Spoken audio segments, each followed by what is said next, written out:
სატვირთო ავტომობილების მძღოლების სატრანსპორტო სააგენტოს მონიტორინგის თანამშრომლებს დაუპირისპირდნენ კონფლიქტი უწყების მიერ მძღოლების დაჯარიმებას მოყვა. ჭავჭავაძის ქუჩაზე TBC ბანკის მიმდებარე ტერიტორიაზე გაჩერებული სატრანსპორტო საშუალებების მფლობელებს დღეს უწყების თანამშრომლებმა პარკინგის წესების დარღვევისთვის 10 ლარიანი ჯარიმები გამოუწერა. მძღოლებმა ქმედება უკანონოდ ჩათვალეს და სანქცია გააპროტესტეს. მათი განცხადებით ტერიტორია სახელმწიფოს არ ეკუთვნის და კერძო მფლობელობაშია. ისინი სატრანსპორტო სააგენტოს თანამშრომლების მხრიდან სიტყვიერ შეურაცხყოფაზეც საუბრობენ. მანქანებს ნომერებს სურათი გოდოუღეს, რომ ჯარიმებს გიწერთო. რის შედეგად გიწერთ ჯარიმებს ხომ და აგვისან და გვითხრა რა 20 წლის განმავლობაში და 22 წლის განმავლობაში აი აქ ქუჩაში ვდგავარ ჭავჭავაძის ქუჩაზე და არავინ არ მოსულა და ასეთი სიტყვიერი შეურაცხყოფა არ მოუყენებია. უნამუსოები ხართო, სათვალეები გაიკეთე, რადგან შენ თანამშრომელი ხარ, ზედამხედველობის უფროსი ხარ, მოდიხარ და სიტყვიერ შეურაცხყოფას გვაყენებ, ხო? ეს არ უნდა მოხდეს. კერძო ტერიტორია.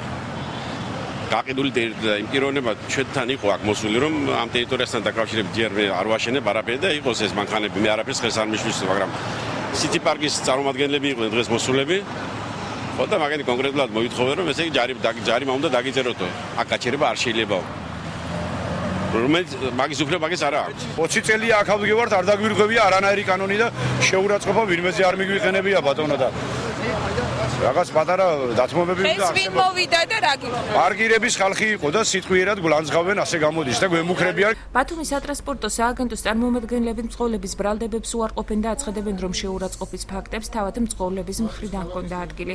რაც შეეხება დაჯარიმებას, ამ კუთხით ისინი კანონიერად მოქმედებენ, რადგან სატვირთო გადამზიდი ავტომობილები ქალაქში სპეციალურად გამოყოფილ სადგომზე უნდა გაჩერდნენ.